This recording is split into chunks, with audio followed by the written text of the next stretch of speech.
అమ్మా, ఇంతవరకు చక్కటి మాటలతో ఆశీర్వదించావు.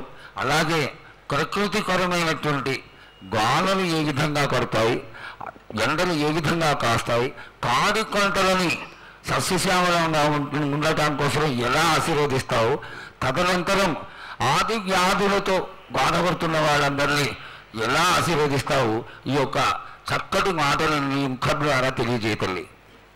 కోరినంత వర్షాలు ఉన్నాయి మీకు, పాడి పంటలు కూడా సమృద్ధిగానే ఉన్నాయి మీకు, ఎటువంటి లోటు లేదు మీకు. కానీ మీరు మాత్రం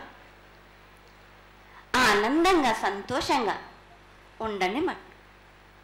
ఎటువంటి అనుమానాలు పెట్టుకోకండి.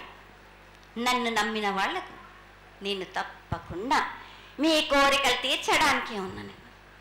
వర్షాలు మీకు కోరినన్ని వర్షాలు ఉన్నాయి. మీకు ఎంత కోరుకుంటే అంత విధంగా ఉన్నాయి, కానీ అంతకు మించి మీరు కోరుకోకండి. అమ్మా, నీ ఆశీర్వాద బలం ఉన్నంత వరకే మాకు సంభవిస్తాయి, దీనిలో ఏమాత్రం సందేహం లేదు. మా తెలంగాణ ప్రజలందరినీ ఎంత ఆనందంగా నువ్వు ఆశీర్వదిస్తున్నావో లోకంలోని ప్రజలందరినీ కూడా అలాగే ఆశీర్వదిస్తున్నావు. అయితే ఇక్కడ ఒక చిన్న సంశయం ఏంటంటే, ఏనాడు నిన్ను బాట పెట్టాలని కాదమ్మా, దినదిన కృతమానమై ఈనాడు వందలు వేలు లక్షలు కోట్లలోకి వచ్చేసారు జనం.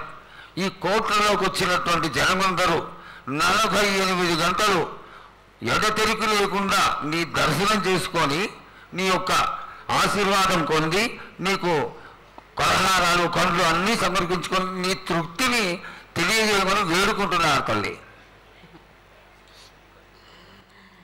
నన్ను దాటి రావాలంటే, నా వద్దకు రావాలంటే ఆ మాత్రం కూడా కష్టం లేకుంటే ఎట్లా బాలక? మిన్ను కాపాడేది కూడా నేనే కదా. ఎటు తిరిగి మీరు కష్టం లేకుండా ఉంటే మీరు సుమ్మరిపోతలైపోతారు కదా. ఆ మాత్రం కూడా మీరు కష్టపడాలి కదా నా వద్దకు రావడానికి కూడా. కానీ సంతోషంగా మీరు ఏమి తెచ్చినా కానీ, మీరు పలహారం తెచ్చినా, పండు తెచ్చినా, ఏమి తెచ్చినా, సాగ తెచ్చినా, బోనం తెచ్చినా ఆనందంగా అందుకునే భారం నా తప్పనిసరిగా అందుకుంటా నేను.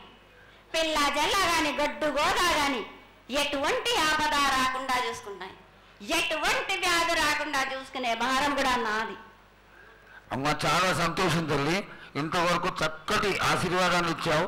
నువ్వు ఏమి కోరుకుంటున్నావు? నీకు ఇంకా ఏమన్నా మేము చేయాల్సినది ఉన్నదా? ఏటేటి నుంచి మీరు నా రూపాన్ని పెట్టాలని అనుకుంటున్నారు కదా బాలక.